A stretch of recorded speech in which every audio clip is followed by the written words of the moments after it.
อินฟูซื่อดังสัญชาติจีนถูกจับข้อหาพัวพันกับแก๊งคอลเซ็นเตอร์ในประเทศกัมพูชาวันที่19 พฤศจิกายน 2025สื่อต่างประเทศรายงานว่าจางมู่เฉิงอินฟลูเอนเซอร์ชาวจีนที่สังคมออนไลน์รู้จักกันอย่างแพร่หลายในสื่อ Sister Orange ที่หายตัวไปในระหว่างการท่องเที่ยวในกัมพูชาจนมีการกล่าวถึงหลายในออนไลน์อยู่จีนถูกเจ้าหน้าที่กัมพูชาจับกุมตัวในวันที่13 พฤศจิกายน 2025ในข้อหาต้องสงสัยว่ามีส่วนเกี่ยวข้องกับกลโกงออนไลน์และค้ามนุษย์รายงานระบุว่าจางมู่เฉิงเป็นหญิงสาวอายุ26 ปีเดินทางไปท่องเที่ยวในประเทศกัมพูชาเมื่อต้นเดือนพฤศจิกายน 2025โดยอ้างว่าไปหาแฟนหนุ่มและอ้างว่าแฟนเป็นเจ้าของร้านอาหารในสีหาดนูวิว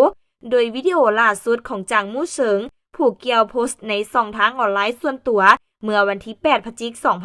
2025หลายคนเชื่อว่าวิดีโอดังกล่าวถ่ายทำอยู่ประเทศกัมพูชาในระยะเวลานั้นผู้เกี่ยวได้ตอบข้อความคิดเห็นที่ผู้เกี่ยวบอกว่าจะเดินทางกับประเทศจีนไวๆนี้และได้จองปี่ยวนไว้แล้วจะออกเดินทางวันที่13 พฤศจิกายนหลังจากนั้นก็บ่สามารถติดตามผู้เกี่ยวได้อีกเลยโทรศัพท์ปิดเครื่องและโทรศัพท์ของแฟนผู้เกี่ยวก็บ่สามารถติดต่อได้เช่นเดียวกันตามการกดเช็คเที่ยวบินดังกล่าวผู้เกี่ยวบ่ได้ขึ้นเรือบินตามปี้ที่จองไว้ซึ่งเฮ็ดให้ทางครอบครัวหมู่เพื่อนและผู้ติดตามของผู้เกี่ยวเป็นห่วงเรื่องความปลอดภัยในเวลาต่อมาได้มีการเผยแพร่ข่าวจางมู่เฉิงถูกจับกุมในประเทศกัมพูชาในข้อหามีส่วนพัวพันเกี่ยวข้องกับกิจกรรมส่อโกงทางออนไลน์ต่างๆและร่วมมือกับแก๊งคอลเซ็นเตอร์เพื่ออำนวยความสะดวกในการค้ามนุษย์ข้ามชาติตั้งแต่เดือนตุลาหาเดือนพฤศจิกายน 2025โดยแหล่งข่าวแจ้งต่อหนังสือพิมพ์จำปาไซนาถามว่า